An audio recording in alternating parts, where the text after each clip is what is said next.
Is everyone able to hear me, or and screen is visible? Yeah, Yes. yeah. Yes. Yes. So hi everyone. Today we will be discussing time complexity, and post which we will discuss Code Night 3.2, which you might have attempted. If you have not attempted, then also it is not an issue. We will be discussing question from start. So today's session I and Tanmay will be taking. My name is Harshvardhan Goenka. I go by username Harsh639 on Codeforces. So let's begin today's session. So what is time complexity and what is its importance in competitive programming?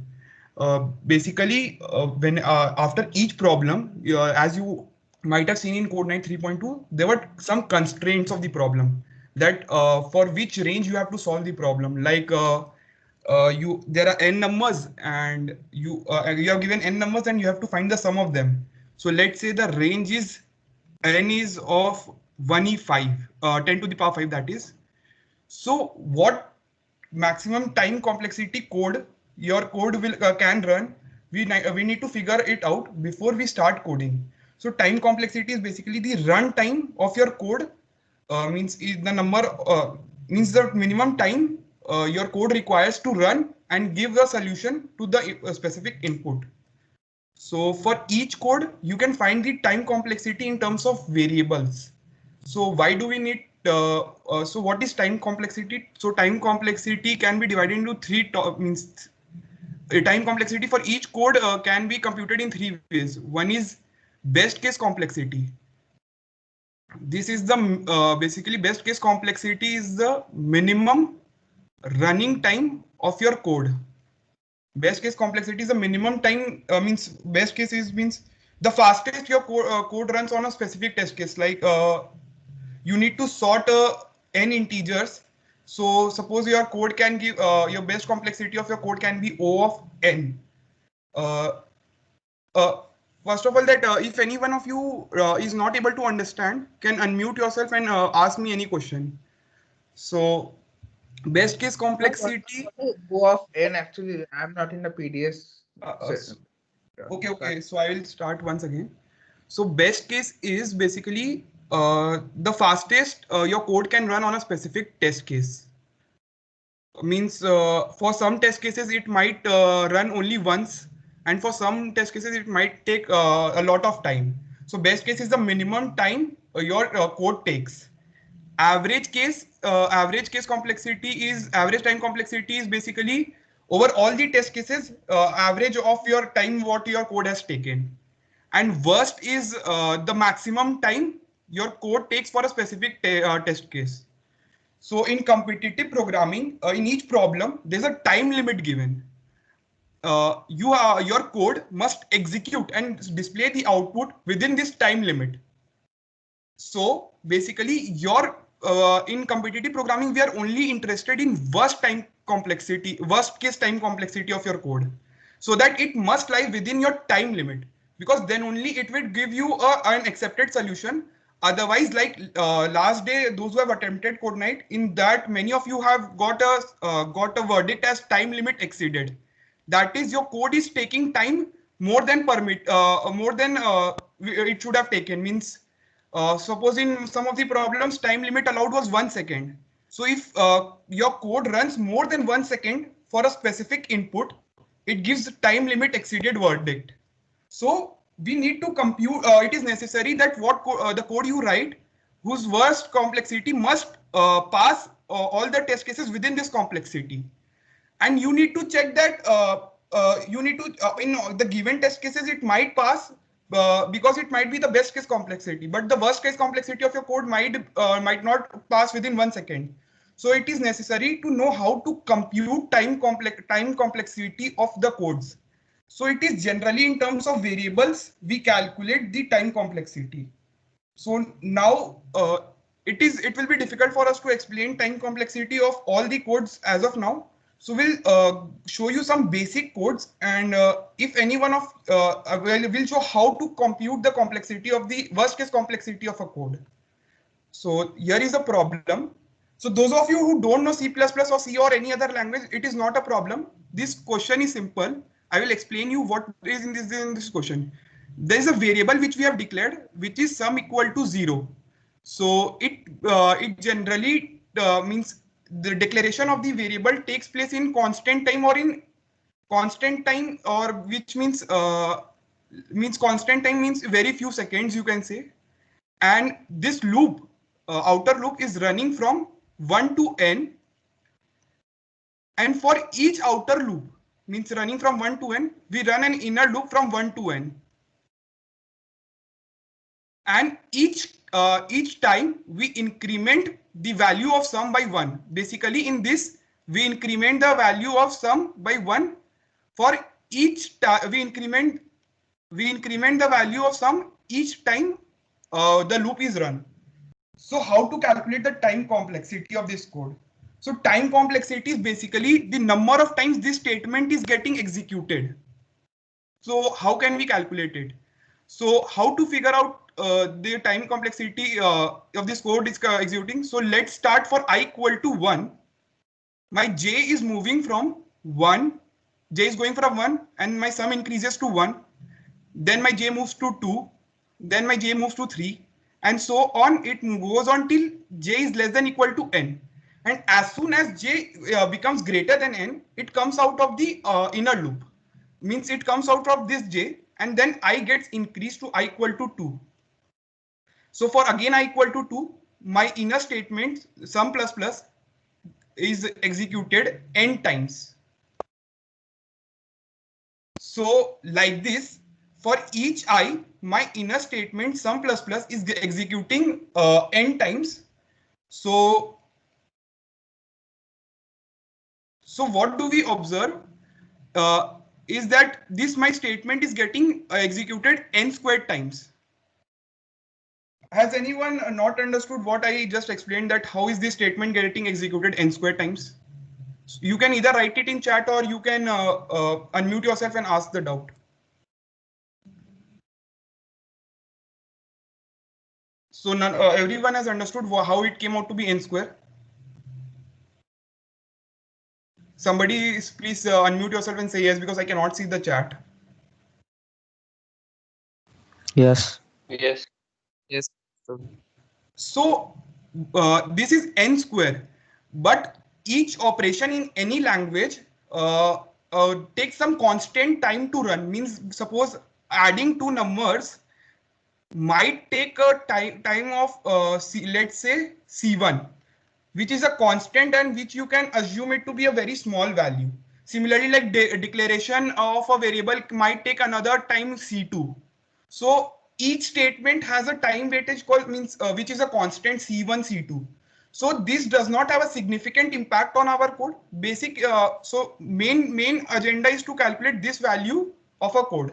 So the time complexity we can write as of this code, we can write it as c1 n square plus c2. But as I said, that constant terms are very insignificant in terms of this n square. Initially, you can say that it is significant for smaller n, like for n equal to 1, it might be equal to c1 plus c2. But we see time complexity in the maximum value of the n. Like suppose if n is equal to 10 to the power 5, then my time complexity becomes 10 to the power 10 c1 plus c2. So the weightage of the c2 is very insignificant in compared to n square c1 term. So we can approximately write it as n square c1 c1 n square, and we can say that my code is a function of n square. Means basically function of n square. While writing time complexity, we do not use f here. We use basically big O notation, big O of n square. So this big O of n square means in the worst case, your code will take n square time complexity. In this case, worst case, best case, and average case, in all the cases, this code will be running n squares time. So we will not get into best case and average case because it is insignificant in competitive programming. What matters mostly is big O notation. So this code runs in an O of n squared times. And one more thing is that you don't see for smaller n, you see for the largest n for which your code would be run. Like Suppose your code has to be run on n integers which range from 1 to 1e5. So we check it for 1e5 how much time it is taking, not for n equal to 1. Basically, we see time complexity at t tending to infinity. We don't see corner cases, like for some test cases it will run fast and for some test cases it will run very slow. So we find this largest time your code will take. So like similarly, if there would have been another loop, it would just be running from 1 to n and some plus plus. There would be no inner loop inside it. So that for that, it is not running n times. For each loop it is running only once. So my time complexity would be O of n in that case. Have you understood this? That in this case, when you are removing this inner loop, your only for each I, it would be sum plus plus would be executed once. So your time complexity would be O of n. If anyone has any issue, you can unmute yourself and say that he has not understood, or you can say yes, I have understood. I have another query. Yes, you can ask. Like every time we are adding sum equal to sum plus 1, we are Yes. also just adding j is equal to j plus 1. And for n loop, we are adding I is equal to I plus 1. So Yes. won't they also consume some time? Yes, Like they consume the time. So yes, you are right. So what you will see that so let's us write the full time complexity. It would be nice if we could write the full time complexity. Wait a minute. So wait a minute. Let us write the whole time complexity as he asked. Let's assume that for declaration we take C1 time. For increment or addition of 1, it takes C2 times. And addition also takes C2 times, which I have already said. So my time complexity of this code will be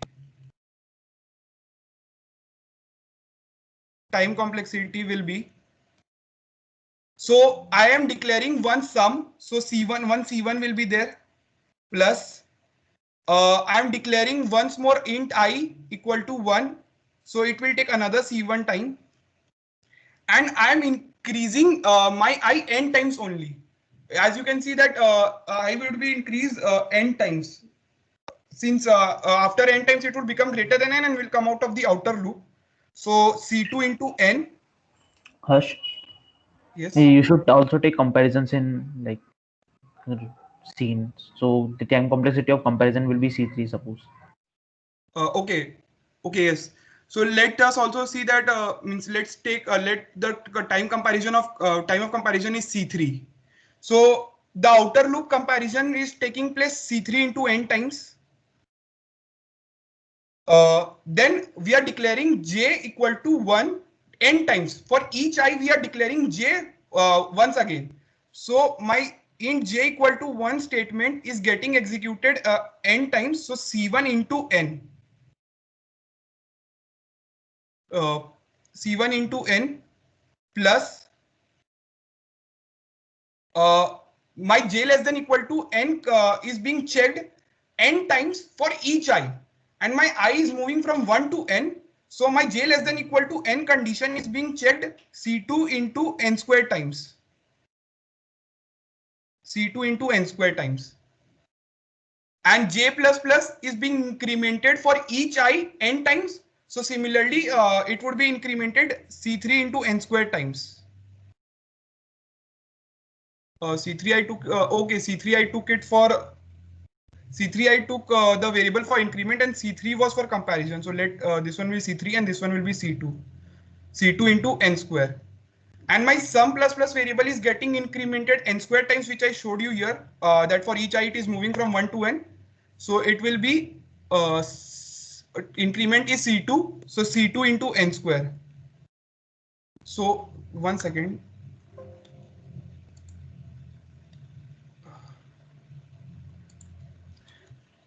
So my time means the time, let me write the time complexity functions once more. Time complexity. It will be, let's say declaration is C1, checking is C2, and increment is C3. So it comes out to be C1 plus C1. This one is for declaring I plus C2 into N, checking I variable N times. Comparing I N times. Comparing I N times. Plus N into C3, incrementing I N times.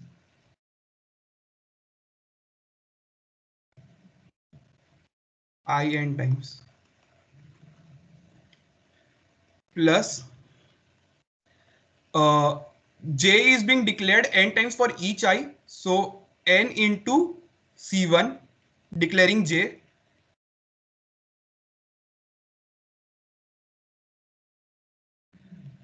Comparing J less than equal to N, we are comparing it N squared times. So N square into C2 plus we are incrementing also J N square times. So N square into C3. And we are incrementing sum also N square times. So N square into C3 once more. So when we means add all the terms, our time complexity functions comes out to be 2C3 plus C2 N square plus N into C1 plus C2 plus C3 plus 2C1. So I can take it as this one as another constant C1 dash, and this one as C2 dash, and this one as C3 dash. So it will come out to be C1 n square, C1 dash n square plus C2 dash n plus C3. So as I said that we check for n, a very large n, asymptotically we check it. So for very large n, we obviously know that n is C2 dash n would be less than C1 n square, C1 dash n square, and C3 would be less than C2 dash n. For we see it for a very large n, like suppose if all the constants, let's assume all the constants to be 1. At some point n square might be equal to n, or n might be n might be greater than n square. But we see it for a very large n, like for a large n like 1e5, n square is always greater than n. So we know that C3 is less than C2 dash n plus C1 dash n square. So these terms become insignificant in terms with respect to C1 dash n square. So we can write it as only a function of n square rather than writing it as a function of n or writing this whole a function, because n square has the most weightage because it increases very fast. Like you can see by the graph of n and n square.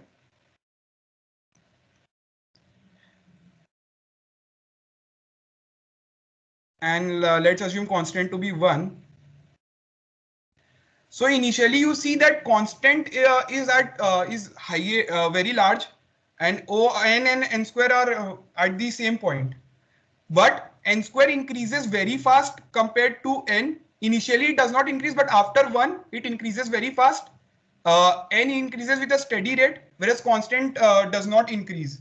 So we see that at a very large n, n square is at the highest point. So we only take n square term and the constant associated with it, and we ignore the constant term and we write it as a function of n square.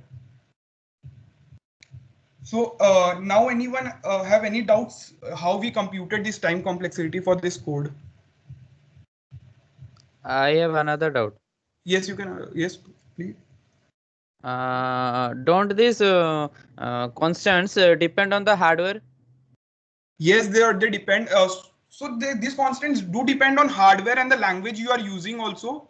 Means Yes. language like C++, these constants might be different, and this constant also varies over the operations. Like addition operations, the constant addition, subtraction, multiplication, their constant terms are very less compared to the constant used in for division, because in binary because computer processes binary numbers, so in binary division is very difficult. So the constant term is very high. But these constant terms we assume to be insignificant in comparison to this n square. Okay. So, and moral, it does not vary too much with the computers. It varies, obviously varies with the languages and the computer, but it does not vary that much. And in competitive programming, in some, generally we prefer C++, or some of them use even Java and Python. So in Java and Python, sometimes the time complexity for them are given separately, means a larger time complexity is given because they take, means in that code takes sometimes more time compared to C++, in which it takes Yes. lesser time. Okay. So your doubt is clear now? Yes, thank you. So similarly, you can try to compute for this. Then I will also calculate for this one also. Please you first you can try this, and if you find the answer, you can type it in the chat or unmute yourself and say the answer.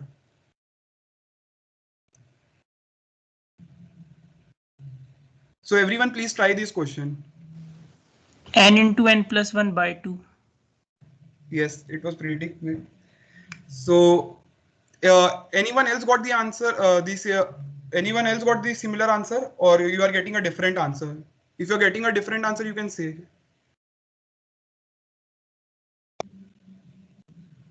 So if anybody of you are not getting a different answer, so let me explain what is happening in this code.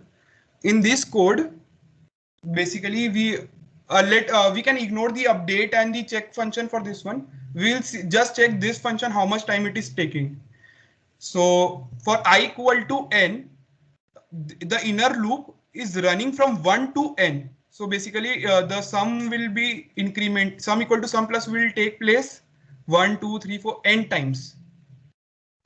And for I equal to n minus 1, you see the condition here, we have not given j less than equal to n like the previous case. Here we have given, like in the previous case, we had given the condition j less than equal to n.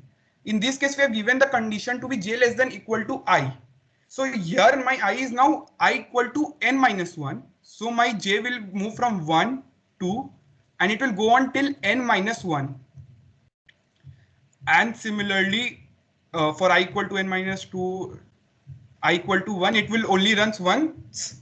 So my sum plus plus operation is taking place 1 plus 2 plus 3 plus n times, which is equal to n into n plus 1 by 2. So we can assume this to be n plus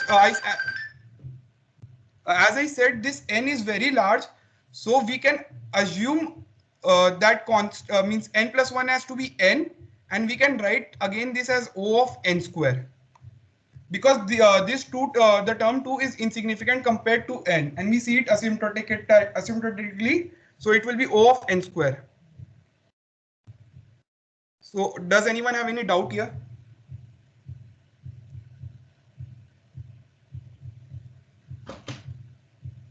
So can I move to the next question? Has everybody understood this question? Yes. Yes. So if anybody wants to try you can also try this question, and I'll give you 2 minutes. If anybody can solve this and say the answer, you can unmute yourself and say the answer.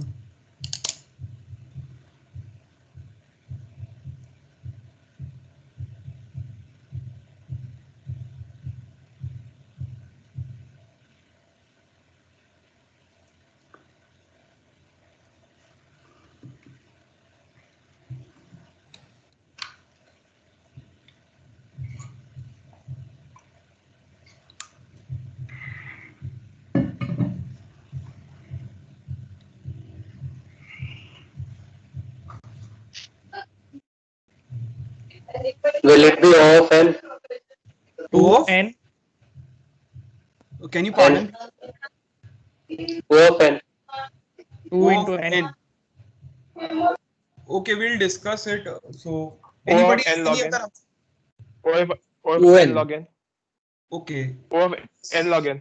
Yes, O of n log n is the correct. Wait a minute. Yes, it is O of n log n. So let me explain what are we doing in this question. Harsh, I think it should be order of n. Oh, okay. No. Yes, I made a mistake. So this one is j less than equal to n. This is j less than equal to n. By mistake, I wrote j less than equal to I. So the answer for this is O of n log n. So what is for I first, let's say I equal to n. J will run from 1 to n. 1, 2, up to n. And after that, my I will be halved. So I will become n by 2. And my j would again run from 1 to n, and my sum plus plus operation would be executed again n times.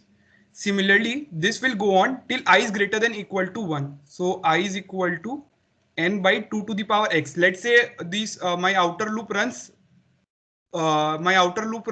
x times. So j will go again from 1 to n. So we know that the inside loop is executed n times for each I. So I need to find what is this x. So the condition given here is I is greater than equal to 1. So we'll solve for it. N by 2 to the power x equal to 1. So 2 to the power x equal to n. So x is equal to log n.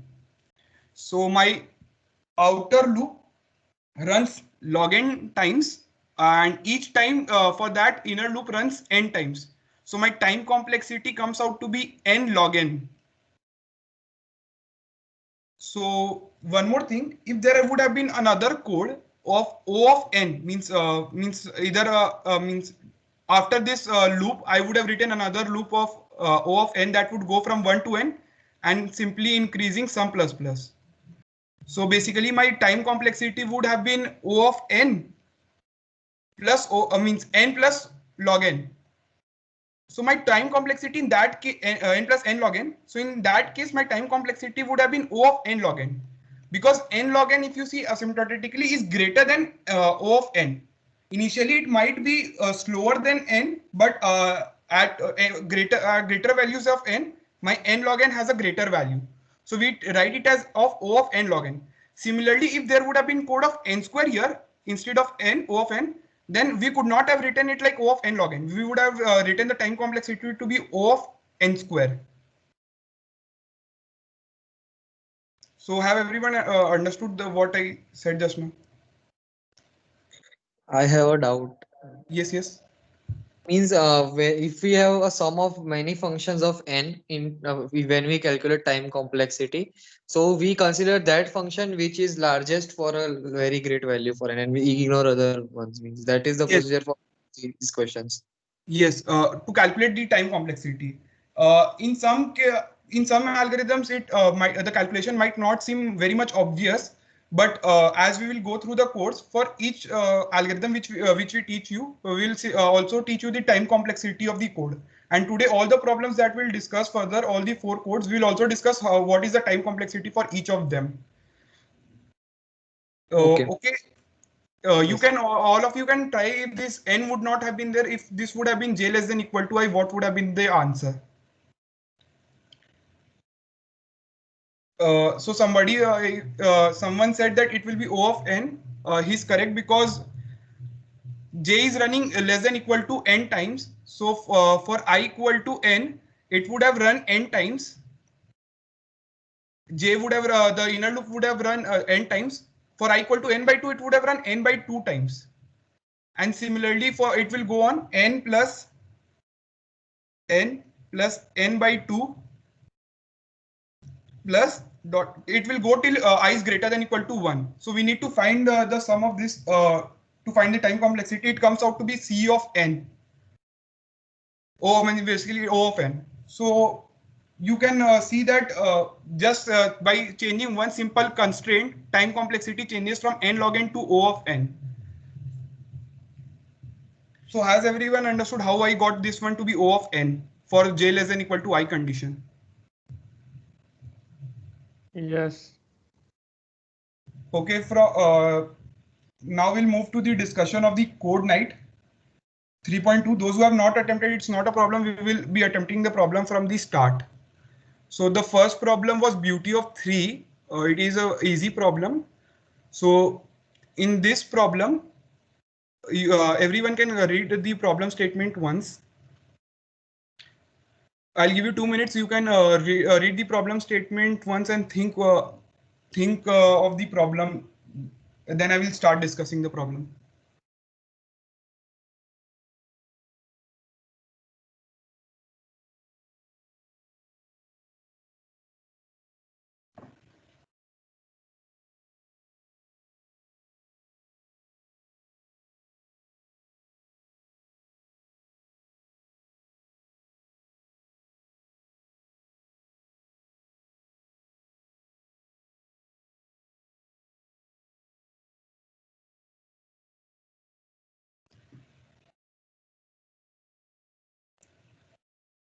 So let's start with the discussion of the question.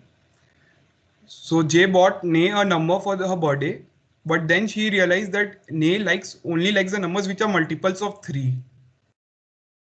Then she decides to make moves to change the number to a multiple of 3. In each move, she can delete a digit and concatenate the remaining digits. In the changes the order. However, she does not want to remove all the digits. That would make Nay very upset. Find minimum number of moves she can perform to make the number a multiple of 3. Print -1 if it is impossible. So in general competitive programming, when you give contest, the problem statements are pretty big. But the main crux of the problem means the useful lines are this. Only 6 lines are very useful. But you don't need to read the problem statement, means every word of the problem statement. You need to just observe the important parts of the problem. Like in this problem, the important parts were like multiples of 3 we want. Number must be multiple of 3. She can delete a digit from number and concatenate the remaining digits without changing the order. Find minimum number of moves that she can make to perform the to make the number a multiple of 3, or print -1 if it is impossible. So very few portion of the problem statement is useful when the problem statements are big. So with practice, you will able to see which statements are useful for your problem and which statements are just vague and does not hold any importance in your problem. Like Jay bought Nay a number for her birthday. This does not holds any importance in your problem. So with practice, you will able to observe which part of the problem statements are important for you to read. After reading the problem statement, it's important to first check the constraints, because then only you start thinking of the algorithm with which or the code or the time complexity of the code which you will write. Because for this I could have written a O of n square code, but my n is pretty large. My length of means basically the number is about 10 to the power 5. So I need a code with a lesser time complexity. So first, what question wants from us. So the question first of all wants that there is a number given to you which lies between 1 to 10 to the power 5. So it is a pretty large number. You have to make it into a multiple of 3 by removing the digits. Multiple of 3. You have to make it into a multiple of 3. Find them and to make it into a multiple of 3, you can. It is not necessary to make a move. You can delete a digit and make join the remaining digits without changing the order. Like suppose what this line means is 3, 3, 5, 3. If I delete 5, my number will become 33. Basically, I will remove the remove the deleted digit and join the number as it is, means like 3 and 3. If I would have deleted 3 instead of 5, means 353, I delete this 3, my number becomes 35. And if I delete 3 from the starting, my number would have become 53. So these moves you can perform as many times as you want, but you want to find the minimum number of moves, means you want to remove minimum number of digits so that it becomes a multiple of 3. And it might be possible that it is impossible to make the number into a multiple of 3. Like if n is equal to 1, you could only remove the digit 1, and when you remove the digit 1, you don't have a number itself. So in that case, I would print -1. It is impossible. Another problem with this problem statement was that my n is pretty large. For those who have attended PDS might know that the maximum number we can store in C or C++ is 1e, means of order 1e of, it is of order 1e18. The maximum number we can store is of order 1e18 in long variable, and if it is unsigned long, then it is about 1e19. So it is pretty less, because we have to store a number approximately 1e10 to the power 5. So in cases where numbers are such big, we store the numbers in form of strings. We take the input number as a string, means I will take input number as a string 35, and post which we will operate means while Tanmay will code this problem, he will explain you how we will operate on string as numbers. So he will teach you that. Now how basic logic, how we will solve this problem. So you are given a number and you have to find is it divisible by 3. If it is not, then you have to make it divisible by 3. So does anyone knows the condition to be divisible by 3? Okay, you can unmute yourself and say the what is the how we The can sum of digits must be Hello? equal to, must be divisible by 3. Yes, you are right. Sum of digits must be divisible by 3. So let's say somehow we find out the sum of the digits.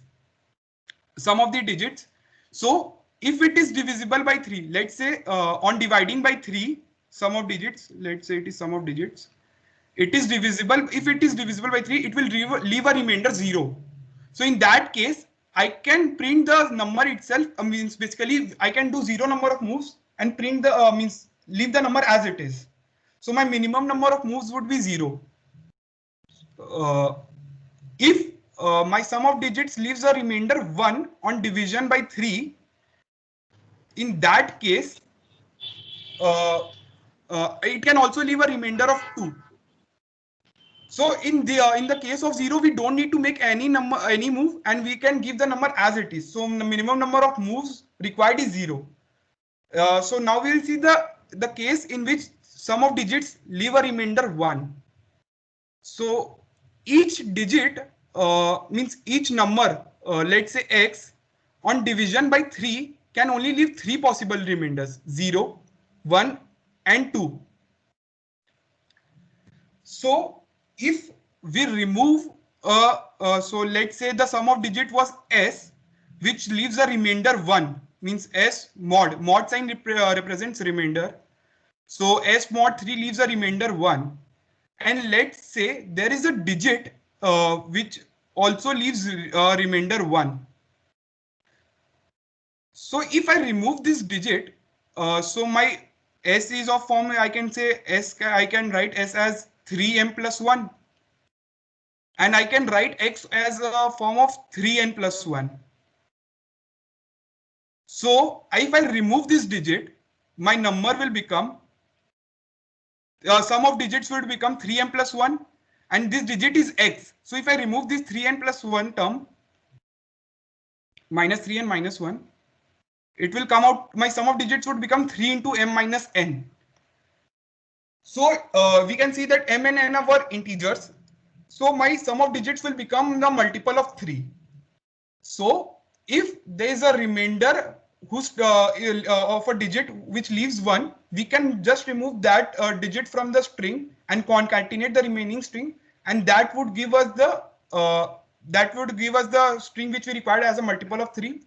So if there is a digit of 1, if there is a digit which leaves remainder 1 on division by 3, then I can do it in one move. And if there is, suppose there is no digit which leaves remainder 1, then in that case, I have only two remainders possible. One is 0 and one is 2. So you can observe that on removing a digit which leaves remainder 0 does not affect the remainder of the sum of digits. My remainder of sum of digits would be still be 1 only. So I'll try removing digits which leaves a remainder 2. So how many digits of remainder 2 should I remove so that my string sum of digits become divisible by 3? So Two numbers. yes, so if I remove two digits basically, two digits which leaves a remainder 2, then my sum of digits will become divisible by 3. Like means it is easy. I can give you an example. Let's say 8, 8, 8, 5, 3,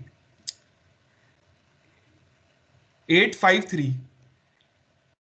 In this case, it is not divisible by 3. And it leaves a remainder 1. Can everyone means understand this? Is that this number is leaving a remainder 1. So, and there are no digits which leaves remainder 1 on division by 3. So I will remove this digit 8 and remove this digit 5, and I will be left with 3. So this is a multiple of 3. So in two operations, I can make number divisible by 3. And similarly, if there would have been 843, this is a multiple of, let it be 43. So in one move, it is giving remainder 1, and there is a digit which leaves a remainder 1. So I can just remove this digit 4, which leaves a remainder 1, and I can make the number divisible by 3. So it takes me 1 move, whereas here it took me 2 moves. First I moved to 53, then I moved to 83, 3. The order of operations does not matter. You can remove in any order. So there are two cases. It is 1 and 2. Means when there's at least one digit, this will take place. Then when there is at least one digit, this leaves the remainder 1. And this will happen when there is no digits of remainder of 1 left. Means only 2 digits of remainder 2 must be there. Then in 2 moves I can make a digit number multiple of 3. So let's say sum of digit leaves a remainder 2. In that case, what will happen? So if I have a digit which leaves a remainder 2, I will just remove that digit and my number would become a multiple of 3, like I proved this one. So it would become 3m plus 2 minus 3n minus 2. So it will come out to be 3 into m minus n. So in this case, again, it will take only one operation. If there is a digit which leaves the same remainder as sum of digits, means modulo 2. But if there is no digits which leaves remainder 2, in that case, I need to remove 2 digits of which leaves remainder 1. So that will take me that will take me 2 moves. So these are the only possible answers. But one more constraint was given in the question was that if the number becomes empty, it is impossible. So means basically if you remove all the digits of the string, then it is impossible. Like 1 leaves remainder 1 on division by 3 and its sum of digits is 1. And there is a digit which leaves remainder 1 on division by 3. So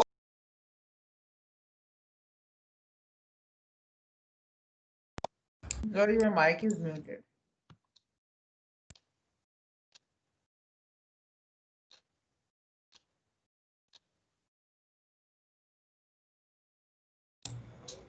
You are not audible.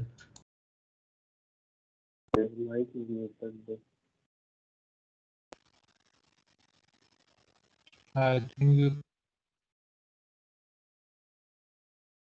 Wait for some time, okay?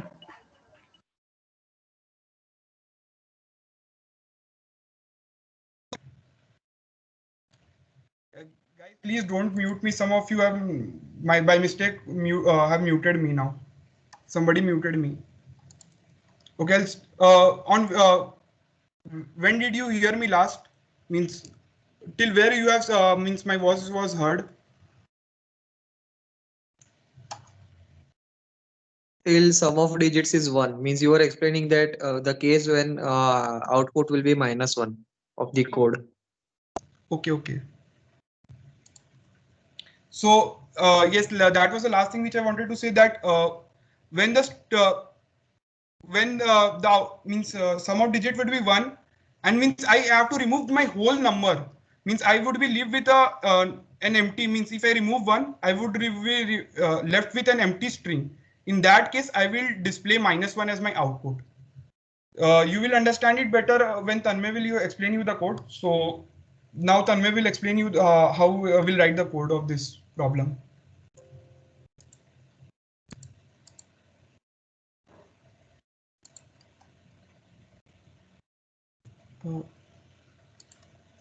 Tanmay, you can start sharing. Hi, can you hear me and see the screen? Yes. Yes. Okay. So this was the question. Yes. Yeah. Okay. So beauty of three was the name of the question, and Harsh has already given you the idea how to proceed in this question. Now I will like describe you how to code the question. Okay. So as Harsh said, the time complexity, like the number is of order 1e 10 to the power 5. So we can't take the number as an integer or a long, because the maximum limit we can achieve in C++ is 10 to the power 18 or 10 to the power 19 maybe, but it's not preferable. So 10 to the power 18 is the maximum limit which you can attain by using long or any predefined data type. So how to take this string? The Hers had like given you the solution. Take the input as a string. So those of you who don't know what a string is, like it's a character, like a bit of characters. So let's suppose Tanmay is a string, and any characters, uh, any number of characters can be called as a string. So we have declared a string variable s, and I have just taken the input of s. Sin s. Sin is the command by which you take the input. Okay. So now I have declared the variables. Okay. So let's proceed with the code, and I will tell you what the variables are. So n is the size of our string. Okay, I is just a variable to iterate the code, and the sum is 0. Sum is the sum of digits of the number s. Okay, and r of 3, this is a array. So and this array denotes like remainder. R is supposed to be a remainder, and r of I indicates that the digit leave the remainder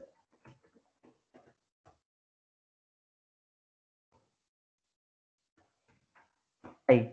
So as Harsh said that there can be only three remainders possible, 0, 1, 2. So I have declared the size of array as 3, whose indexes are 0, 1, 2. Okay, so this is the thing, and now I have just like for I is 0, I less than an I plus plus. So what I have done is that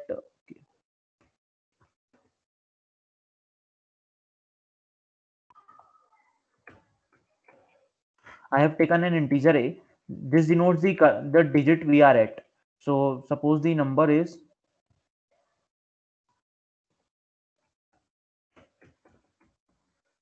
989. Okay, so what will be a zero index? It will be 9. What will be my first index? It will be 8. What will be my second index? It will be 2. So n for this case will be 2. Okay, so now I am at index 0, which means I am at this 9. So I will go, I will take the this is the command in which you can like convert the string character to an integer, because like the value of 9 will not be 9 in like ASCII literals as you have heard it, because 9 is assigned some other value. So this is the operation by which you can convert the 9 character 9 as a integer a. So I've just converted the string character like 9 to an integer 9. Okay. So 9, what is the use of 9? It is used to compute the sum of sum, where, and the sum is used to calculate whether the number is divisible by 3 or not. So I have just the use of whether the digit is divisible by 3 or not. There is no other use. All right. So what can I do is, like, if instead of 9 it would be 3, then my answer would remain the same. Okay, it will not change. If it even if it's 6, the answer will not change. So it doesn't matter what my number is till the remainder is same. So I have only the use of remainder in this case. So I have taken the remainder as, like, I've just stored the remainders only. I have no use of numbers itself. So I've just increased the remainder count. Like, if suppose a mod 3, in the first case 6 mod 3 is 0. So I have incremented the count of remainder 0. So what will be now remainder 0? Remainder of 1 will be 0 and remainder of 2 will be 0. Okay, in this loop. Now I've gone to first index. So what is first index? 8. So I've just converted 8 to integer here by this operation, and I've just taken modulo. So 8 mod 3 is 2, and the remainder of 2 is, like, I have just got 2, so I will increment the count of 2. So what will be my 2? R of 2 becomes, it will become 1. Now again it is 2. So okay, so I have done a mistake here. N will be 3. The size of string is 3. So 9 will come. A will be equal to 9, integer 9, and 9 mod 3 is 0. So I will just increment the count of 0. So this will be my array, okay, R, and I have, like, iterated over the whole string, and this is my resultant array R. So what will be my sum? Sum is, like, the number of digits giving 1 as remainder, and 2 into digits giving 2 as a remainder, because the digits giving 0 as a remainder will have no effect. Okay, so because I just have to calculate the remainder in this part. I don't have to actually calculate the sum. So in remainder, as you, like, if you have seen the videos that I have provided you in the practice code night, so x plus y mod a equals x mod a plus y mod a. So, like, if it's 9 mod 3, I will do, like, in process, or I will just do it in, like, same thing. So it will not affect my code. Okay, so eventually I could have written it as this: sum equals to 0 into count of 0 plus 1 into count of the digits giving remainder as 1, 2 into remainder of count of the digits giving 2 as the remainder, and whole mod 3. Okay, so this would be my resulting thing. So does anybody have doubt in this thing till now? I have a doubt. Yeah. Actually, how did you means subtraction of two characters gives an integer? Like, suppose 9 is assigned to a value. I am supposing this is not correct. Okay, so 9 is assigned, like, character 9 is assigned to a value 89, and in the ASCII it's given that, like, they are in serial order, like, from A to Yes, Z they are in yes, yes. serial order. So we just take the benefit out of this. So like, it will be 89 minus 80 in the ASCII Understood. thing. Okay. Yes, yes, yes.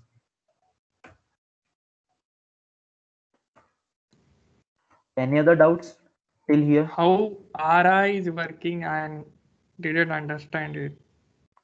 So yeah, did you understand this operation?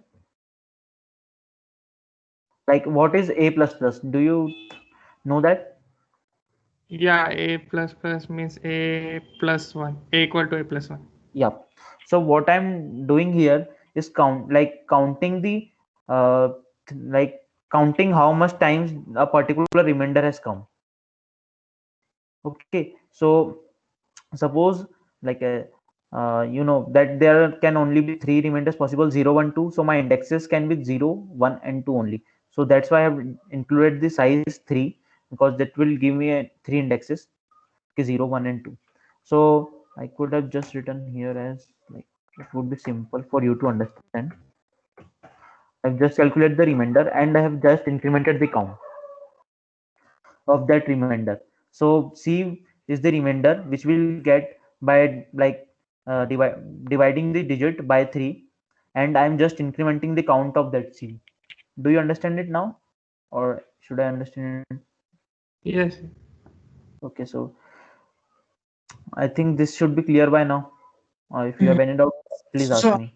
just clarifying, so if my input is say 1 million, Okay, so what is our input? 1 million. That's 10 to the power 6. Yeah, so it will just simply remove 1. yeah. Now it is coming 0. So will this give an output 1 or -1? We will give the output 1 because According to you, but haven't they asked that for such cases -1? The string must not become empty. Means the number can be 0, but the string must not become empty, because if we remove 1, the string length would be still greater than 0. Okay, I got it. I mistook this. Thank you.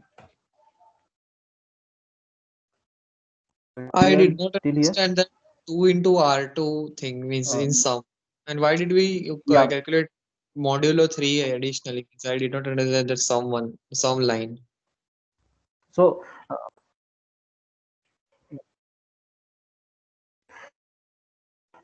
this sum, I consider this sum which I have written in comments.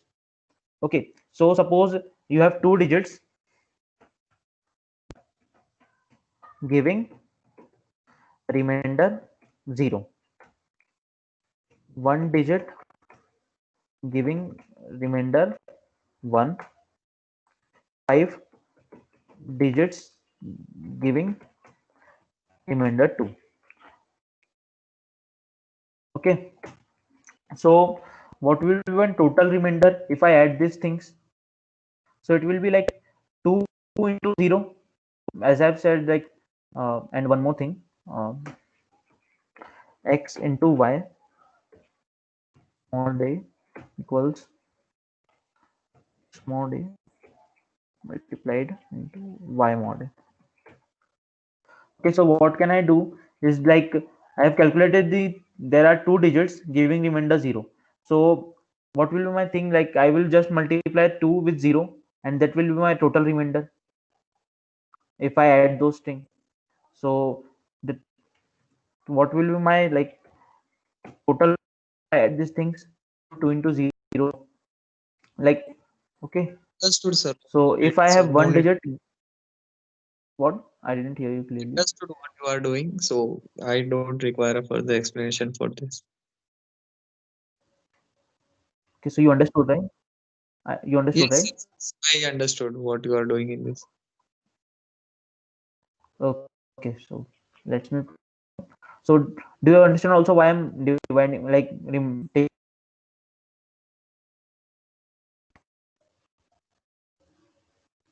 Hello. So I will Yeah. move on. So that effect Okay. will be same. 3m plus 1 type integer will only be there. 3m plus 1. Yeah. Yes. So okay. So if not sum means if sum equals to 0. Like if not sum can be like we can write it as this also. If sum equal to 0, as Harsh said, if the remainder is 0, then there is no need of doing any operation. So just output 0. Okay. Now we will take the case when sum is equal to 2. Okay. So what did the Harsh said that if sum is 2, any digit remainder 2. Hello, am I?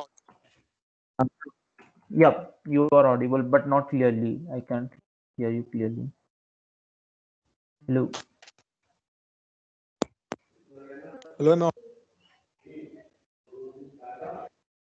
Not clearly. Please write on chat. I'm seeing the chats.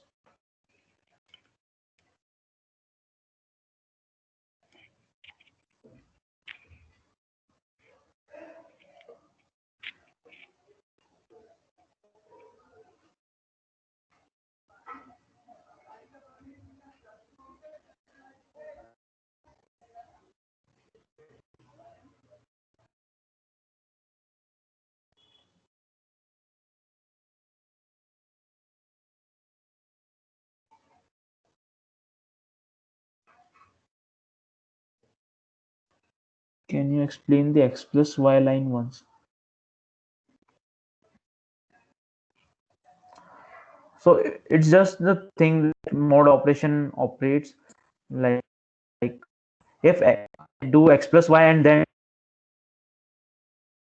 first modulo a and then add. If it was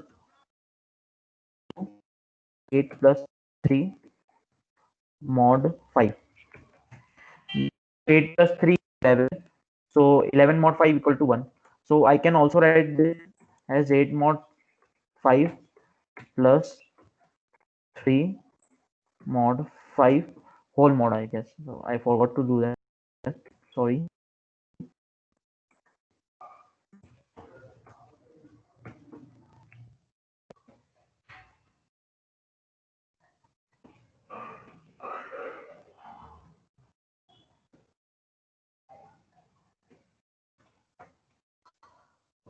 So it will be equal to 8 mod 3. 8 mod 5 is what? 3 plus 3 mod 5, which is equals to 6 mod 5, and it's equal to 1. So it's, see, you wouldn't have to mention the size of this string. No. So yes, I can move on. So what Harsh said, that if any digit leaves remainder 2. Does anybody have to say something? No. So if the remainder is 2 and any digit leaves remainder 2, then we can say that answer is 1. But what if there is no digit which gives remainder 2? Then there will be two digits giving remainder 1. So if we remove two digits giving remainder 1, then we can also achieve the like result which we are expected. So the answer is 2. Okay, so and what Harsh said, that if the string should not go empty.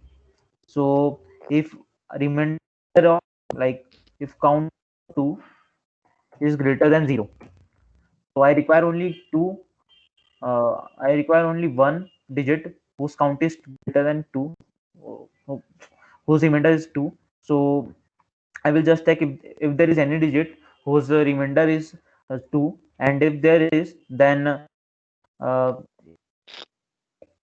will check whether this is not the single digit. So because if I remove this, then the string will go empty. So n should be greater than 1. N is greater than 1 means there is another digit other than this digit. So my output will, if there is no digit greater than like if there is no digit giving 2, so I will just check whether we have two digits giving remainder 1. So if I'm checking that the count of digits giving remainder 1 is greater than 1, and if like the I take two digits in this, so the count of the digits should be greater than 2 total digits, because if there are two digits, suppose 1, if like, and the remainder but if I remove these two ones, then there is nothing, like the string will be empty. So the uh, thing is that the total size of string should be greater than 2. Then in that case we can output 2, and in another case the thing is impossible, that we can't achieve this, so we will output -1. Okay, similarly I have taken the case of sum equal to 0, sum equal to 2. Then I will take the case of sum equal to 1. Okay, in that case, I will check that any digit remainder 1.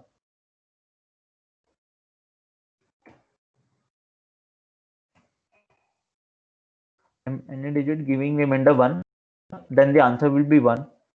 Any digit giving remainder 2, if there are 2 digits, then the answer will be 2. So if I have a digit giving remainder 1, so I can take like, and the count of the total number of digits is greater than 1, then I will output 1, similarly like this. And if like I have two digits which are greater than, like, whose remainder are 2, so, and the total number of digits is greater than 2, so I can output 2, and in any other case I will output -1. So these are only the 3 cases possible. So I will just end my code with return 0, and yeah, my code should be complete. Anybody has doubt in that, any part? Yeah, I have a doubt. So I tried Yeah. this program using C language. Generally, we have to specify Okay. the size of the array.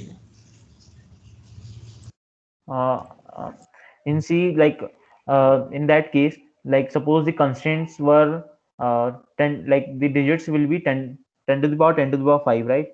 So my string length can be maximum 10 to the power 5. So I can declare a variable n s of length 10 to the power 5 greater than something 10 to the power 5. Okay, so this should work, I guess, in that case, because in the We can use constraint it was pointer. specified. Do not use pointers, in my opinion, because they will just mess up your code. Just try to stick with STLs, which we will teach them, okay, like string and all. You can also use character array if you don't know string, but it will be like good if you know string and all. We will teach you in later classes, so don't worry about that. Just stick to the code. You can also use this thing, character s. Okay, anybody has doubt? I have one doubt regarding arrays in C language. Means, is it necessary every time to define the size, or is there any such feature that it means it adjusts the size according to input? This is the case. Character pointer, just any, like someone has said it, but in my opinion don't use this because it will just mess up your code. There can be memory leaks and all. So in like on your online compilers, even if your code is running fine on your PC or IDEON, it might be the case that in some cases in code forces, the like or code chef, the output is like runtime error. There will be memory leaks, there can be memory leaks. So in my opinion don't use character pointers and all. Okay. So if I define a array of size 10 to the power 5, it can only store 10 to Yeah. the power 5 elements, right? Yep. But the constraint was 10 to the power of 10 to the power 5, right, in the question.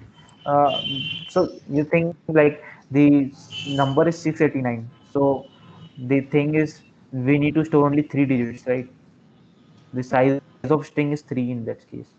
If I'm declaring the size of the like string as 10 to the power 5, so it can store 10 to the power 10 to the power 5 numbers. Yes, that's correct. Any other question?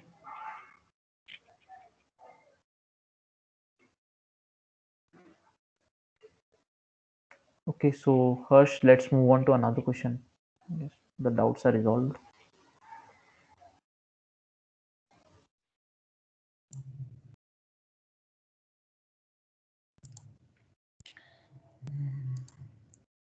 So the second, is everyone able to hear me? Yes, yes. So Yeah. everyone can Yeah. please read this question. Yes.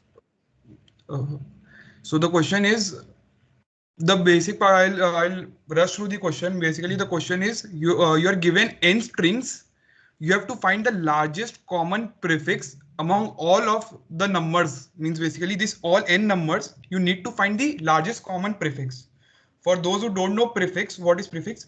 Prefix is basically you are given suppose s1, suppose sn. So any string which initial portion of the string which must include a s1. Basically, it must be from the starting of the string. For like 00209, 00209, 0 is a prefix, 00 is a prefix, 002 is a prefix, 0020 is a prefix and 00209 is a prefix. So there are n prefixes for a string of length n. So you need to find the largest common prefix among all of the numbers, n numbers given. And each number has a length n which is varies from 1 to 20 and n varies from 2 to 3 into 10 to the power 4. So the n strings whose length varies from 1 to 20. And in the given question, the length of all the strings in a particular input will be same. It is given in the question. So one more thing before I start this question, in C++, in 1 second, when time limit given is 1 second, you can perform roughly 1e8 operations, means 10 to the power 8 operations. Roughly you can perform, if the like addition is the only operation you are doing, then you can perform 10 to the power 8 operations. Depending on operations, this might vary, but this does not vary too much. So you can assume that in 1 second you can do 1e8 operations. So in this question, I need to write a code which is of logic O of n or n log n, but I cannot write any code of n square, because in that case my it would take 9e8 operations. And as I remember, the time complexity for this code was at max you can go for 1 second. So we need some code logic which is less than equal to 1e8 operations. So till now, what everyone has understood the question. Yes, yes. So whatever the answer of this question will be basically some prefix of the first number, because the answer is the common prefix to all the strings. So the answer will be some prefix of this first string. So answer will be the some prefix of this string, since it is common to all the string. Prefix of first string, since it is common to all the strings.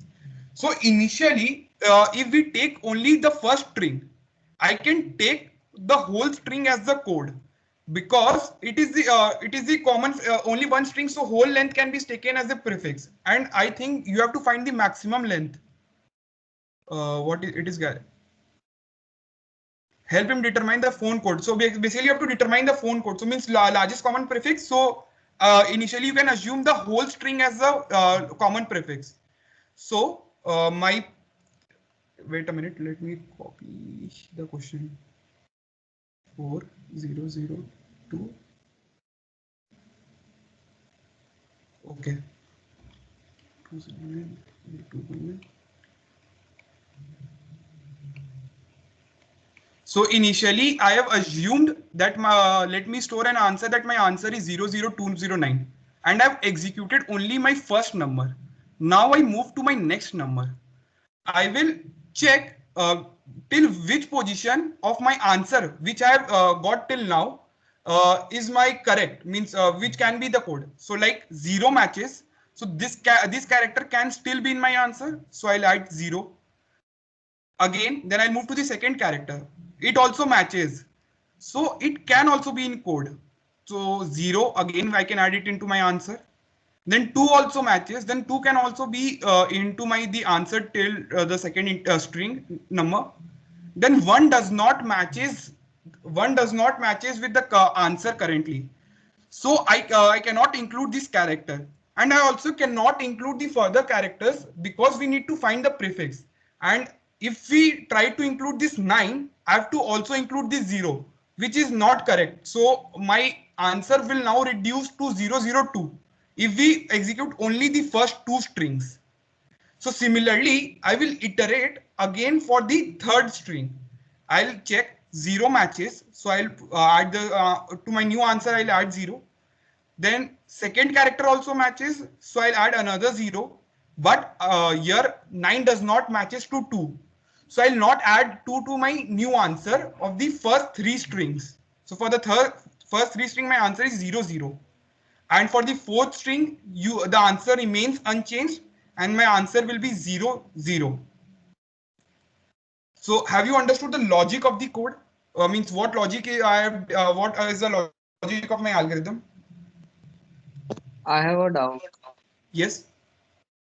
Sir, it can also take place that मतलब पहला number जो है उसके 2 ही digit match करे बाकी 3 के साथ, लेकिन जो बाकी 3 है उनमें 3 कॉमन आ जाए। बाकी 3 कॉमन आ जाए मतलब एग्जांपल दे पाओ तो बढ़िया रहेगा। 00929 हो जाए दूसरा नंबर। 00929। हाँ, और So बाकी my वो सेम तो है। मेरा my answer will reduce मेरे को I have to find the largest common prefix of all these strings. So my answer must be a prefix of this first string 00209. So 00929 जब करेगा तो 00 आ जाएगा। सारों में कॉमन होना चाहिए वैसे। हाँ एग्जैक्टली। तो 00209 का ही कोई प्रीफिक्स कॉमन होगा। सो इसीलिए आप बात- 00209 का तो इसी से अपने स्टार्ट करेंगे, इसको आंसर अज्यूम कर लेंगे अपने इनिशियली। तो मतलब लूप सिर्फ पहले डिजिट के लिए ही चेक करना है, फिर बाकी के लिए चेक नहीं करना पड़ेगा वैसे। मतलब पहले डिजिट के लिए नहीं, तुमको जितना पहला आंसर का लेंथ है उतना चेक करना होगा ना। हाँ, समझ गया। Okay. So, as Tanmay will code, he will explain you the complexity of the code. But whatever we did in each step, we are iterating through the length of the string, and we are going through all the strings. So the time complexity of is O of n into L, where L is the length of the string. So maximum L length is 20. So it will become 20 into n, which is 0 into 3e4. So that is 6e7 6e5 operation 6e5 operations. So as I said that 1e8 is the maximum number of operations which we can do in 1 second. So 6e5 will run comfortably in this code in this logic will run comfortably. So now Tanmay will explain how we'll code it.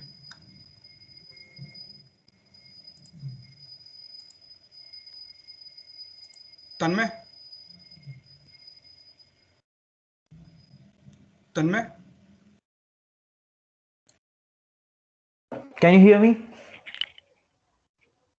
Hello.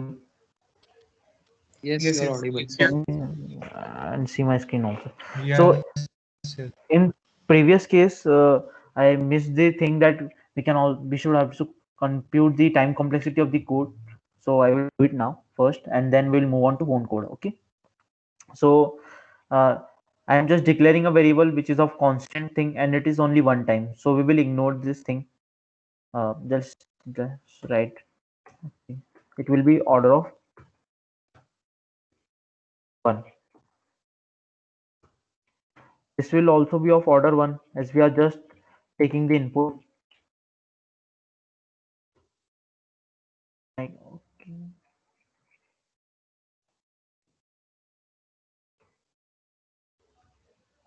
In this case also we are just declaring the variables, so it will be of order of 1. Now this case, how many times this loop is running? It's order N of times. n. Yeah. So what will be my total? It will be order of n. And all these operations are of order of 1. This is the assignment operation order of 1. This is also an assignment operation and modulo calculator which can be assumed as order of 1. And this is an increment operation. So all the operations are of order of 1, right? Any doubt?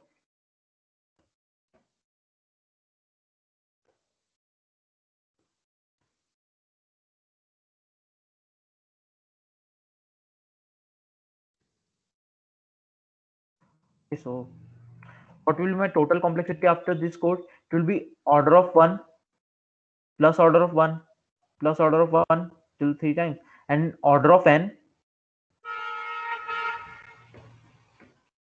You all know that, right? The C++ code execute line by line. The order is just starting at the int main, and it will go on forever till like there is any breaking in the loop which is specified by user. So what is the time complexity till now? It is, which can be computed as order of n, right? Anything into 1 is n. This is also of order of 1.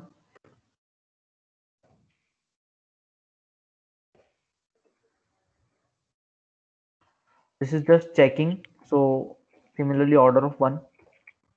We are just checking and outputting a thing. So it will be order of 1 plus order of 1, which is equal to order of 1. Similarly, all the operations you can see now that they are just checking and outputting something, so all will be of order of 1, right? Any doubt? So I can, I have one doubt. yeah. Before writing code, how will you know that what will be the complexity? Means after reading the question, how will means after writing the code we get to know the complexity. So what if Yeah, the code is written such that the it becomes order of n square? so Means that will how? come by practice, right? That's how Okay. you, like, So that's by the seeing thing. the time limit, you figure out that at max you can go like in this code by seeing that you came to know that you cannot go n square. So you by seeing the time limit, you should figure out that I must think of logic of n or n log n. Means I cannot think of n square logic. So by seeing the time limit, you figure out that. And post logic, you see the check the time complexity of your code before submitting the answer. Okay. Understood. I have a And doubt. yeah, So we are taking a very large string. So won't that have a bigger time constant? uh, yeah, it can be like it will be greater than order of 1, like it will be greater than like this order of 1 and all the order of 1s. It will be definitely bigger than that. It can also be order of n, but like as you know, the outputs are running faster, and also it will not affect much. Like it naturally it should be order of n. I was just skipping that because you are reading n characters and storing it in a string, so it will be order of n. Okay, but for the sake of complexity you can assume it order of 1, because anything like if you are reading a string you will do operations on that, so anything, any logic will be less than uh, will be greater than order of 1, because you have to take all the characters in most of the cases. And like you cannot do any question if you are not in, if the time constraints fail even like on inputting this string, so the problems will be set according that you can at least take the input of this string, right? So it will not affect much, but yeah, naturally this is order of n. Okay. Okay. Okay, so you have in this phone code we just have to calculate the maximum prefix of all these strings. uh, as the Hirsch, as Hirsch said, uh, we can go like to from one string and then determine the prefix of that, and then from that string we can go to second string and determine the common character. But you know, like we can do some other thing also, that we just take the first character of all the thing. Like suppose this string is 0929 00989 120 Okay, so now we just take this 0 and this 0. We found that this is common, so we add 0 in our output. So 0 will be included as all the strings have 0 as a character in the first, like in the first index. So now I will move on to the next index, which is 2. So I check that there is 0. So yeah, I will check this is also 0. Okay. Now this is 1. So my prefix can't contain like the second index. So we will just have to go with first index only, which is 0. Do you get that, or any problem?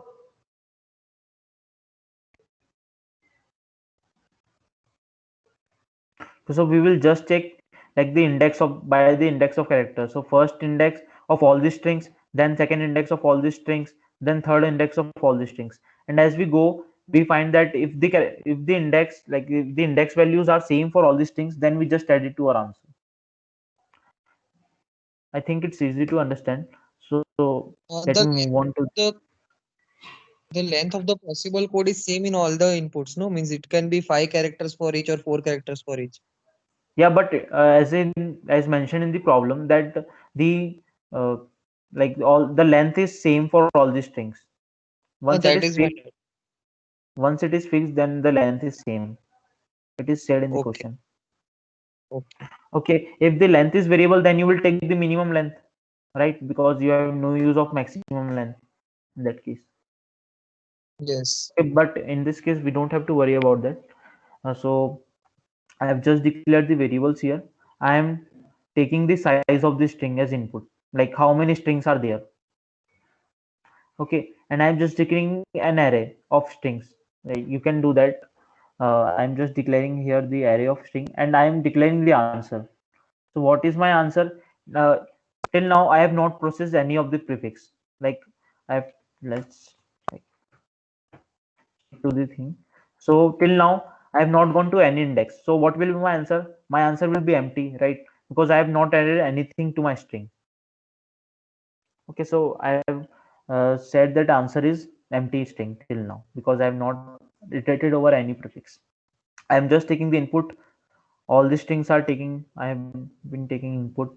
So now, as I've said that all the strings have common length. Like if the length of first string is 5, then we can be pretty sure that the length of all the other strings will be 5 only because it is mentioned in the question. So now, how you access the first element of the array? It is s of 0, right? And there is a C++ function by which you can get the size of the array. Like s of 0 dot size will give you the size of like the length of the first string in the string array. So what will be my length of first string? It will be 5 in this case. Isn't a string SN will be a 2D array? Yeah, 2D array. We can like for character it is a 2D array, character 2D array. You've taken SN. But like don't consider it 2D array. They are just variables, right? 0, 1, 2, 3, Okay. 4 is a variable. 0, Okay. 0, 9, 8, 9 is a variable. Okay, consider it like that. Don't consider it character 2D array. Okay. Okay. Okay, it can be thought of like that because, but don't assume it like that. Okay. Okay, so now what I'm doing that I'm iterating over all the like I will just iterate over the first index, then this next like I will just iterate over the zeroth index, then first, then second, then third, then fourth. So I'm just like writing a loop here which will go this by this sequence first 0, then 1, 2, 3 till s of 0 dot size.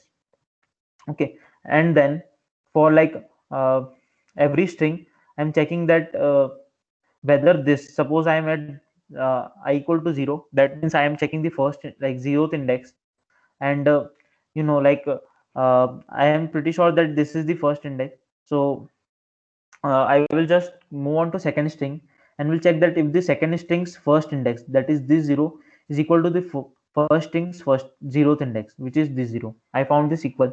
Now I will move on to this string.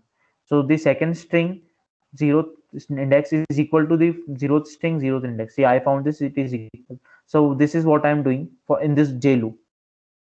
Okay, J loop is iterating from first string, this string, to the all these strings. J is equal to 1, J is less than n. And what I am doing is that for jth string, s of j, check the ith index, s of j of I. If this is not equal to the first string, like zeroth string's ith index, then break. That this like in this case, uh, if I am at this 0 and like I am at index 1 and I am index I am at index I am at string 1. Okay, so we found that this 0 is equal to this 0, so nothing will be done. It will just move on to another like the next string. We found that this is 1 and this is 0, so this is not s of I, j of I is not equal to s of 0 of I. Then what we will do that c equal to 0 and break. So what is the use of c equal to 0 and break? Once we found that these characters are not same in all the strings, so we will just break that. We can't take this character, so we will just break off and the thing will be done.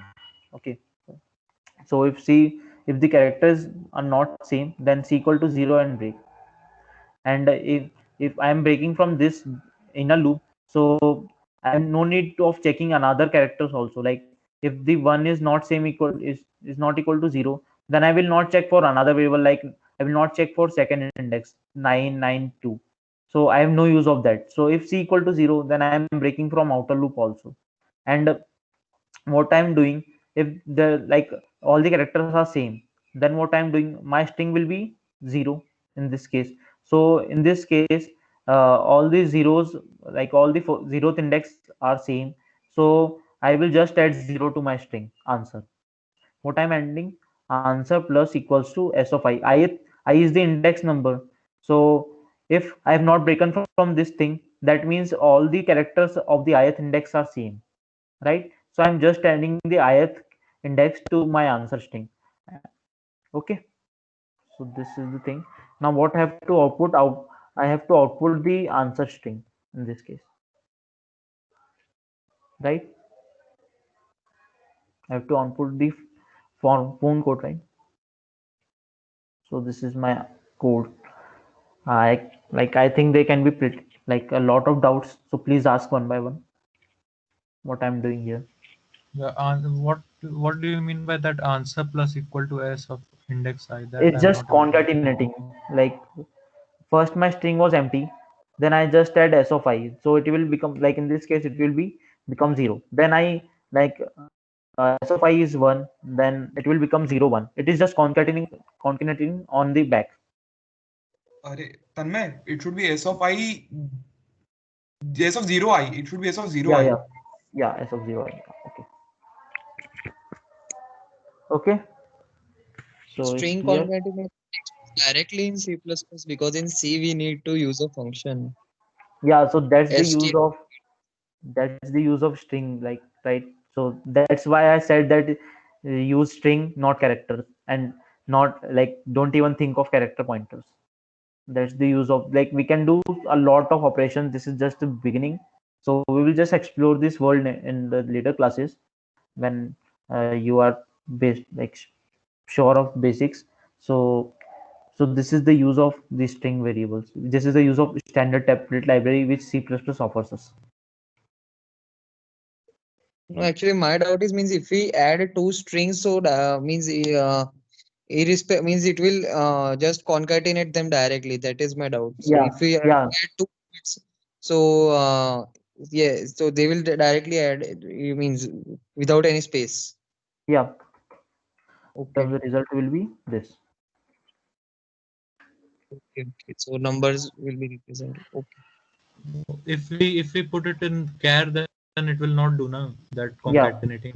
yeah. So You have to use strcat function, string yeah, concatenation. okay, okay. So, any doubts in the logic of the question? Hello. Yeah, Yeah, I have no doubt in logic, but I'm asking that loop that you have written for I is equal to 0 and I is less than s dot s of 0 size. yeah, So that function will be, that is a function now, that s of 0 dot size, yeah. That is a that function. that calculates the size of s of 0. So for each iteration, the function will be called. So wouldn't it be better that to, like, first calculate the size, then or it Yeah, will we make can any, do that. yes, but it Uh, will make any difference, like if for bigger number? uh, Look, uh, by compilers, like, I will not go in depth, but yeah, you can say that it will be calculated every time I'm running this loop. yes. So yeah, it will be good if I write this, but it will not affect the complexity, right? Because it will take n operations, right? If I'm running the loop l times, suppose I'm describing the length by l, so it will be run l times, right? Yes. So I am running the loop itself l times, so another, there will be another operation only, of which is, like, it can be done, it can be considered as another operation in the loop. So it will also be done along with another operation which are of constant size. I think I don't get your. I'm just asking that. Okay, I'm asking that if that really makes difference if the number is big. No, like, this is what I'm saying. It will take n operations. Suppose the size is n, then it will take n operations, right? Yes. But in the cp, like in the code itself, it doesn't make any, like, huge difference, because you are running the loop n times, and this is just one more operation you are doing in this loop. Consider it like that. Okay, okay, I get it now. Okay, so any other operation is being done n times along with this operation. So it will not create much difference. Yeah, we are doing an operation, so why not one more? Okay, I Yeah. get it. Okay. So let's move on to time complexity part. As before, it will be order of 1. I'm just declaring the variable. This is also order of 1, just taking the input. Declaring is also of order of 1. Running the loop will be order of n, and this function will be order of 1. So order of n into order of 1 is order of n. This will be order of L if this line like size is L. This will be order of n because you are running the loop L time. This will be order of 1. With this all operations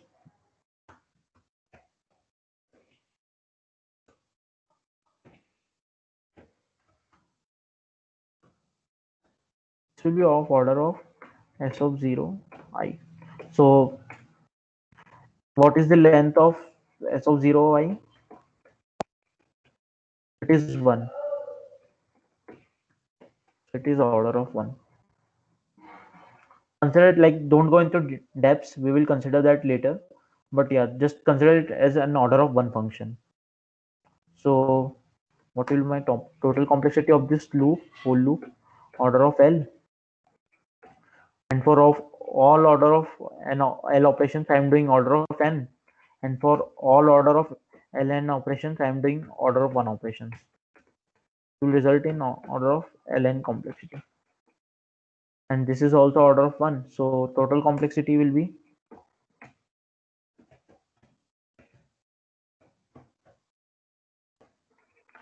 right. So any doubt? In this code, you did not print -1 if answer Yeah. of size of answer is 0. So it will be -1. So yeah.